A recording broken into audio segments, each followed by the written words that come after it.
Hi all, it's Wise Angel here. Today I'm gonna do a video, as you can see, about when bullying crosses the line to assault and bystander apathy becomes active participation. So, without further ado, I will be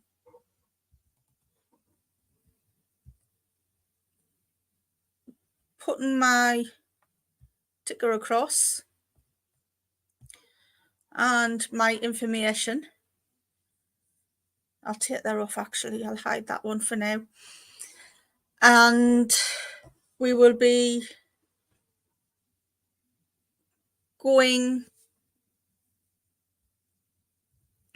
I will be making this a little bit bigger so we can share our thoughts and opinions on this. I have tried to go live and do this video a few times today, but my stupid headphones stopped my microphone from working and stopped the sound from playing on the laptop I'm using at the moment. So at the moment, as it stands, let's get into it. Why am I doing this? Well, good question. I saw a story about a young lady I'm going to call Mary Elizabeth. She was assaulted on her way home from school on Tuesday in Wythenshawe, Manchester. She was innocently standing waiting for her tram when she was assaulted, basically. So I'm going to go through what bullying is, what bystander apathy is, and when it becomes active participation. So what I'm going to say is, don't be a bully, be a friend. When we were younger, many of us watching and listening to this, we didn't have social media. We didn't even have a mobile phone. We had to pick up a landline, stick money in a phone box and say, hey, Mum, I'm on my way home. We didn't have, the only thing that we had to record a memory on was a camera.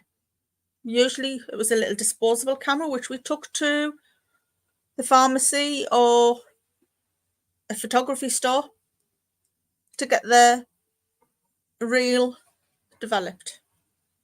Yeah, and if you're a young person watching this, you'll be sitting laughing at that thought. But hey ho, it's the truth. So, without further ado, let's get cracking. So the definition of active participation is most kids play more than one role in bullying over time. So in some cases, they may be directly or indirectly involved in the bullying.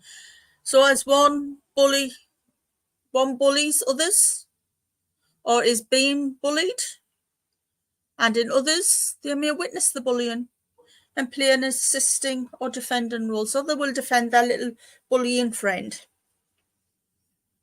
and offer them their assistance by holding their bag, or nowadays is either taking the photographs or going live on Snapchat, as it happened in this case. Every situation is different, and some kids are both bullied and bully others, as the research study in the profiles of participation in school bullying by the Association with Sunderland Student Wellbeing at researchgate.net found in their findings. And you will see that when you click on that. If you want a copy of this presentation, just give us an email and I'll send it to you. So the definition of bullying from the Anti-Bullying Alliance and its members the world over for the last 30 years have come up with this. And I think they've said they've pinpointed it to the repetitive intentional hurting of one person or a group by another person or a group where the relationship involves an imbalance of power. Bullying can be either physical, verbal, or psychological. It can also happen face-to-face or online. Bystander apathy. It is the bystander effect. And it is a social, psychological phenomenon whereby individuals are less likely to help a victim when others are present. The greater the number of bystanders, the less likely anyone will help them, basically. And factors to include diffusion of responsibility and the need to behave in a correct and socially acceptable way. Also, the most frequently cited real-life example of this, of the bystander effect, regards a young woman called Kitty Genovese, who was murdered in Queens, New York in 1964. While several of her neighbours looked on, no one intervened until it was too late. So that was the bystander effect in psychology by simplypsychology.org. And the other link is from the Anti-Bullying Alliance, and it's a video describing. We'll wait till that motorbike's gone past, shall we? What bullying is. It is a lovely little video as well, and it's available on YouTube. So a brief introduction of this presentation piece. Brief. Hey, not where I'm concerned, nothing's brief. So,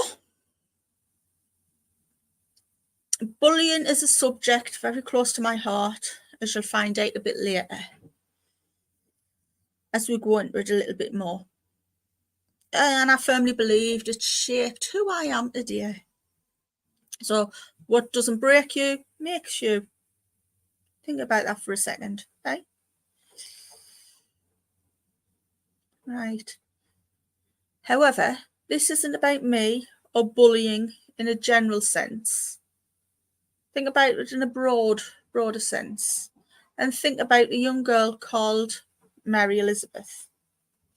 Mary Elizabeth has learning difficulties and is a very independent individual. She left school as usual in Wythenshawe, Manchester, and made her way to the tram station to wait silently for her tram home. The bully had other ideas for her. Mary Elizabeth kept her head down and ignored the bully, which is great. That's what you're supposed to do.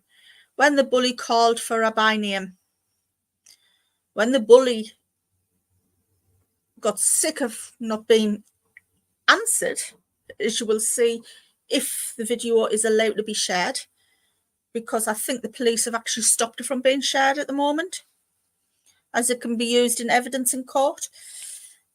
The bully then aggressively approached her and yanked Mary Elizabeth down back to the ground by her hair and began kicking her to the face. During the run-up to this assault, bystanders, presumably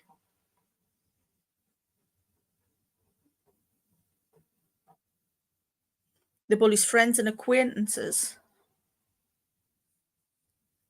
got out their mobile phones and started recording this assault, posting the live footage to their social media accounts, including Snapchat. So this is where bystander apathy comes into play, and where active participation comes into play as well. So they've now stepped the line from just bystanding and watching. They are now actively taking part by standing there with their phones and videoing. So then this made it to mainstream media, and the Greater Manchester Police, or GMP, and their school, and most certainly Mary Elizabeth's friends. So their our parents and our friends, our real friends, are not happy about this, and neither are the police. And me, as a parent myself, I'm certainly not happy. I just hope the young lady who, and we've got to bear it in mind, they're both the same age, they're both at the same school, so we've got to bear in mind these are children, the minors in secondary school here in the UK. So, and if you noticed, I have emboldened the word assault because it is not a quick slap across the face, it is a physical assault. So this assault has shocked Mary Elizabeth's family, friends and local residents alike, as well as commentators across social media platforms. It has also led to a local resident of the area to set up a GoFundMe fundraiser to treat Mary Elizabeth. So that is why the GoFundMe is tracking across the bottom of my screen and across the bottom of this presentation. So back to it. What has happened to the bully? Well, GMP have arrested her with a charge of assault. And for those outside of the UK, a little bit of history on our charging system here. With the CPS, the Crown Prosecution Service, His Majesty's Crown Prosecution Service. For those, so a minor, a child, can be held for trial as an adult from the age of 10 years old, depending on their maturity and the severity of the case.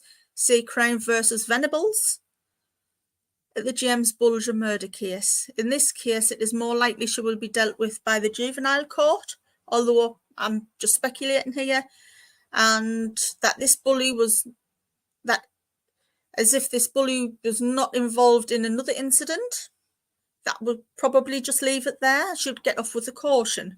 However, if this bully is the bully that the school is speaking about, the person that the school is speaking about that was involved in an incident earlier in the week, which was recorded by the school, and again, this is speculation on my part because I don't have the evidence to back me up, but if this is the same person,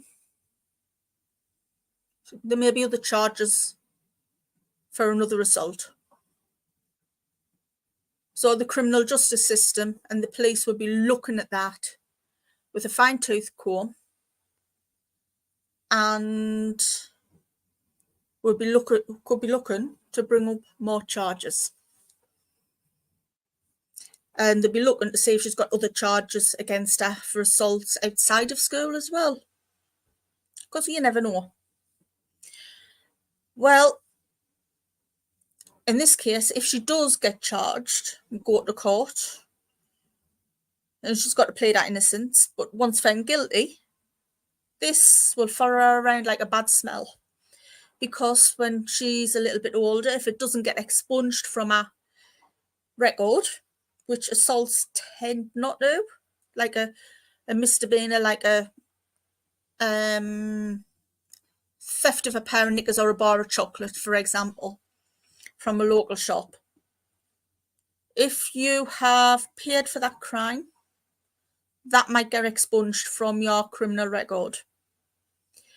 But an assault won't if you want to go into the care and support industry, or if you want to go into teaching, because you need a clean, enhanced DBS check, which is a disclosure and bar and service check. And they would look at it as well. If she's kept her nose clean, kept herself out of trouble, she would get a few brownie points for that as well. And if she's continuing to keep out of trouble.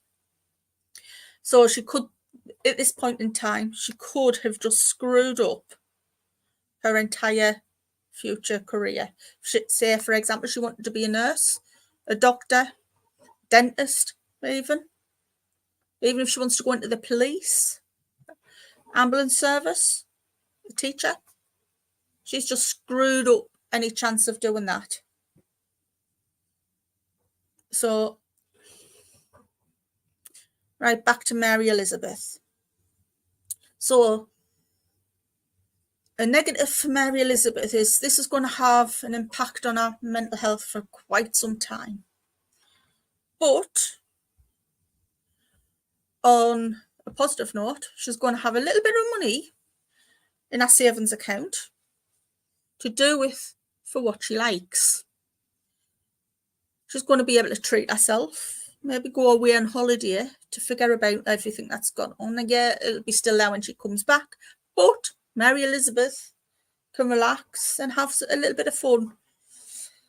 At the time I started writing this this afternoon, around 2 o'clock, and it is now Sunday, that fund stood at over £10,000. And it may have also risen. So the news reports of Mary Elizabeth's story were in the Manchester Evening News, the Daily Mirror here in the UK, and several other newspapers. I'm not going to name them all because there's far too many. But what was most shocking of all is the Snapchat footage, which made it across to Twitter, X, and all other social media channels. And I saw that horrifying video and I sat and I cried for that girl because it brought back memories for myself as well. And that, hearing her screams, it was just horrific. It must have been horrific for her as well. God love her. I was brought up with my uncle who had learning difficulties. I know I'm speaking of him in the past tense now because he isn't, sadly, he is in the past tense. He passed away a couple of years ago. And he was just like a brother to me. Not like an uncle, he was more like a brother. Because that's the way I was brought up. After my gran passed when I was 3, my mum took over caring for him, and we were brought up more like brother and sister because he had learning difficulties as well as physical needs. He had cerebral palsy and spina bifida, so he walked with a bit of a jolt and a bit of a swagger because of those conditions. And one day when I was going to school, I saw his name written in the bus shelter with thick black marker pen, and that it was made with, well, put together with nuts and bolts. Maybe there was some truth in that to come. Maybe they were a bit fortuitous, because years later he had rods of steel in his back with some nuts and bolts, yeah, when they rebuilt his spine so he could walk again. But back then, to get at me, the bullies, they bullied him as well. And I was absolutely gutted going to school that day. And that led me onto another downward spiral, which I'll go into a bit later. So the school were aware of these 2 incidents. And as a former school governor in 2 local academies, one thing I fought for was to get robust anti-bullying policies in place, and that we were tough on bullies from the start, nipping it in the bud. But the Manchester Evening News wrote that the girl attacked was disabled. Yeah, we've already covered that. Both girls were students at the same school, Dixon's Brooklands Academy. Yeah. In a statement, the school said it was aware of 2 incidents. That's too many, in my view. So what are they doing about those incidents then? How are they investigating them? What's going to be the outcome? Are they going to go public with the outcome? We'll have to sit and wait here. But I'm sure that the police will be very interested at GMP to see what their outcome is. Okay. So, my story. And a bit of a side. If bullying has been long linked to suicide amongst our younger generation due to the psychological effects, and if left untreated, in many cases going unnoticed by the adults around them and most frequently by their friends. They become masters at masking. I know. I'm living testament to that, because I did it. I masked it. I succumbed to me bullies as well. It took me until I was 13 before I had the courage to fight back. Yeah, and I got a box of chocolates off me bully's friend. Me bully's mum, for punching her back in the face. But that was rewarding bad behaviour again, wasn't it, though? Me punching her back. But before that, I'd already hit my downward spiral, because I ended up in hospital because I'd found my way to my mum's drinks cabinet, and the extra stronger drinks that were locked away in my aunt's wardrobe, I picked the lock and helped myself to the gins and the vodkas and the whiskies and the Cherry Bee fortified wine, which was super strong wine in tiny little green bottles with 2 little cherries on the front. That just went down like pop, and off went out the window, bedroom window, went that bottle. Years later, they found all the bottles under the trees in the back garden. But hey ho, the vodka and the gin were easier to hide, because you could water them down in the bathroom, couldn't you? But I got sent home from school daily after being sick, having migraines, having really bad tummy problems. But it wasn't until I was hospitalised with salmonella with quite a few others from my school, and I was also diagnosed with severe alcohol poisoning as well once they'd done my bloods. And my mum wasn't aware that I was secretly drinking, and I took her to a side room and asked why, what was the possible reason. And she said, well, she's been horrifically bullied and the school's not doing anything about it. She says it's happening on the school bus. The bus drivers have all told the school. But while I was in hospital, my bully tried to visit us. And I'd won some tickets for a Kylie Minogue competition. That's why she came to visit us, because she wanted those tickets. They were like Willy Wonka tickets, basically. And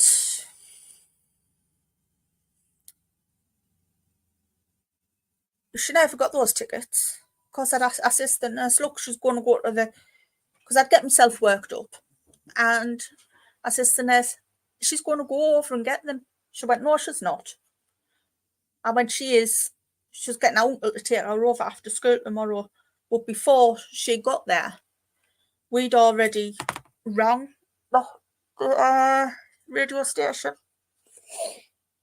and that radio station put those tickets back in for somebody else to win into the draw, and sent us, the whole ward, some healthy gifts. We weren't happy about that, mind, because we wanted chocolate.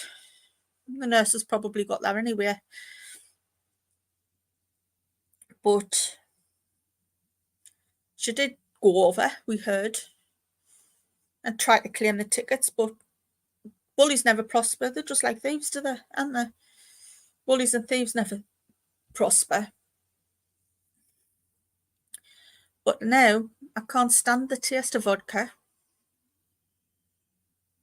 I used to like gin. I can't stand the smell of it nor taste of it now. And I'd rather drink water, because 2 glasses of wine and I'm asleep. So what's the point of drinking alcohol? So on behalf of the Wise Angel UK channel, which is not monetized, I've still made a donation of £10. Sadly, I can't show you, as I would dox myself. And there are channels out there who would love that. I'd be self-doxing. and I'm just not prepared to do that.